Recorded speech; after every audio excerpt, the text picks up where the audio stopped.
દુનિયાનું નાનામાં નાનું વ્યક્તિ હોય ને એ ધ્યાન રાખે અને એ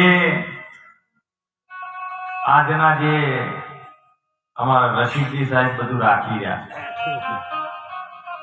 કોઈ પણ સંત પાસે જવું હોય સાહેબ બિના સંકોચથી જવું. પણ શંકર મહારાજે એક વાત કરી છે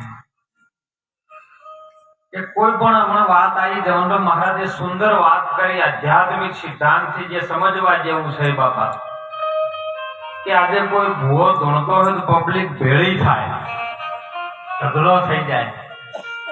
અહીંયા નહીં આવતી એનું કારણ શું તમારી પાસે? તો મને એના ઉપરથી એક શાયરીઓ યાદ આવે બાપુ. હિન્દી મારો વિષય નહીં પણ બોલી નાખું कि सच्चे प्रेम के सारे जहां पे असर होगी और न होगी तो समझ लेना तेरे अंदर कुछ कमी होगी. मर जाना, मिट जाना, फना हो जाना, ऐसे करते अगर भारत भूमि में ये हिंगोले पे मौत भी आ जाए तो हर चाहने वालों के दिल में तेरी कहीं कब्र होगी और न होगी तो समझ लेना अपने अंदर कुछ कमी होगी. નથી આવતો એનું કારણ આપણે ગોતવાનું છે. કેમ નથી આવતો?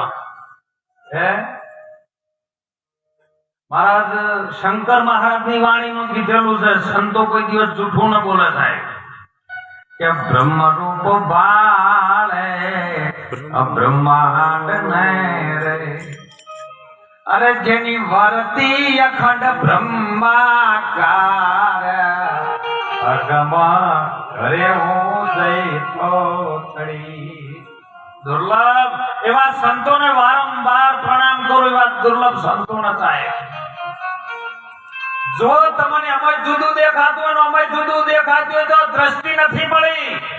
એ બ્રહ્માંડકાર થઈ ગયું હોય તો બ્રહ્માંડ ની અંદર એક એક તત્વમાં સદગુરુનું સ્વરૂપ છે. ઈ દ્રષ્ટિ આપણો ગુરુ મહારાજ આપે છે અને ઈ જયારે આપણને સમજણ આવશે ને તો વયે દોડીને આવશે. બાપા ખૂબ જાગજો. સંતો જગાડવાના જ પ્રયત્નો કરે છે. ચારો યુગોથી આ જીવ મોહ દશાની ઊંઘમાં અજ્ઞાનતાના અંધારામાં ઊંઘેલો છે અને જગાડવા માટે રાત દિવસ એક પણ ક્ષણ બાતલ ન જાય એટલા માટે આવા સંતો સાહેબ એમનું જાગરણ કરી આ જીવોને જગાડે છે. પણ અભાગીઓ જીવ હોય જાગી ન શકે. જીવ જોને અભાગિયા તું જાગી, તારા માથે બાર ને બે ક્યાંથી વાગી. કારણ કે એને આ વાત ભાવતી નથી. પણ સંતો વારંવાર ટકોર કરી કોક દાડો કામમાં આવશે. સાસ્યુ હોનું હશે તો પિત્તળના ભાવમાં નહીં જાય. એટલે આ સંતોની વાતને ખૂબ સમજ્યો થાય. ખૂબ સુંદર વાત કરી. અત્યારે જે જો આ તો જેની જરૂર છે ને ત્યાંથી તેને ન તજાય. બાકસ ઘર બાળી દે પણ ઘરમાં જ રખાય. એટલે બધી જગ્યાએ જરૂર છે પણ એ વસ્તુનો કઈ રીતનો ઉપયોગ કરવો પડે એ તમને જુગતી આવડવી જોઈએ. અને જુગતી વિના કોઈ દાડો મુક્તિ ન મળે. અને એટલે સંતો મહાપુરુષો આ વાતને લઈ અનાદિકાળથી એક જ વાત ચાલી આવે છે સાહેબ, કે તમે જાગો, પોતાના સ્વરૂપનું જ્ઞાન કરો. સ્વરૂપનું જ્ઞાન સદગુરુ મહારાજ પાસે. આપણે ઘણી વખત ઘણા કહેતા કે બાપા માતા એવું કઈ છે નહીં, પણ ઘણા ભુવા આકોટા કરીને ધૂણીને પીને વળી કદાચ 4 વાગે હોળની કલમ હાલે ને સાહેબ. આમ કદાચ હોળની કલમ આયા છે કઈ દીધું મૂલ્યા જોગણી માતા શું જો 9 મહિને 9 દાડે કદાચ દીકરો આલું તેનું નામ જોગો રાખજો. તો બોલો જોગાય છે? સતી માતાનો આકોટો કરત કે શેધો રાખજો, શેધાય છે. મેરડી માના મેલાય છે. તો આપણે જેટલે ખોમી પડી છે એ આપણે ગોતવાની. 18 આલમ મારો હિરલો ફરે, આ દર્દ દેવાંગી વિના બીજું કોણ જાણે? 18 આલમની અંદર એક જ તત્વ રમી રહ્યું છે, એ પરમાત્માનું, એ સત્વ, એ આત્મા છે.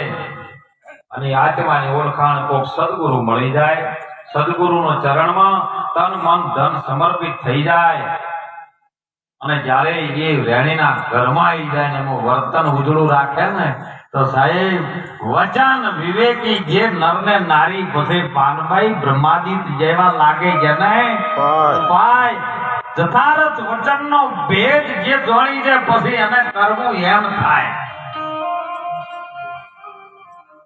વચનમાં સમજે એને મહાશુદ્ધતા. વચનમાં સમજી જાય તો વાત છે, નહીતર વચન જો ન સમજી શકે તો પછી આખી જિંદગી જેમ છે એમ. એટલે આવા સંતો આજે સાહેબ આવી યાત્રા કરીને સંતોને તીર્થ ધામ અહીંયા લાવે એવા આગેવાન શ્રીઓને ખૂબ ખૂબ ધન્યવાદ છે સાહેબ.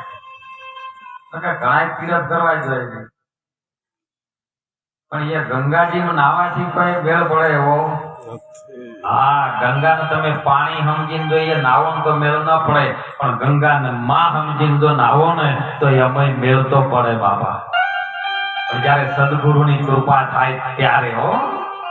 એટલે ખૂબ વિશેષ ન કહેતા તમામ સંતોએ આપણને એક ચેતનાના માર્ગ તરફ લઈ જવા માટે આપણી અંદર જે અજ્ઞાનતાની અંદર જે જીવ સુતેલો છે એને જગાડવા માટે તમામ સંતો મહેનત કરી રહ્યા છે.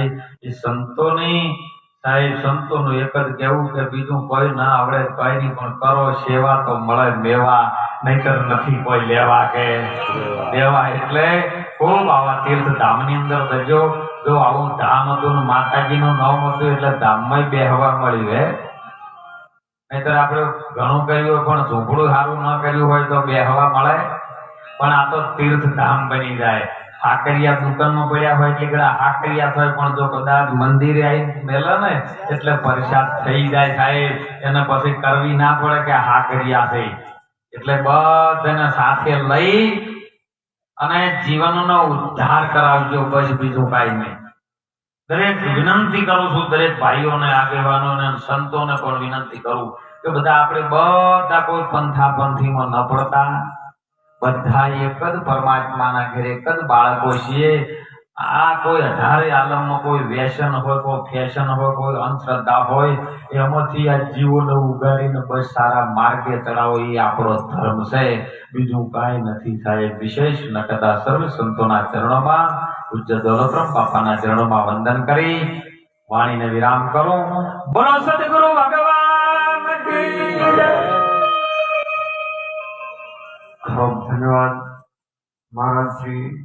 સુંદર દોર આપની સમક્ષ ચલાયો. વેદ પણ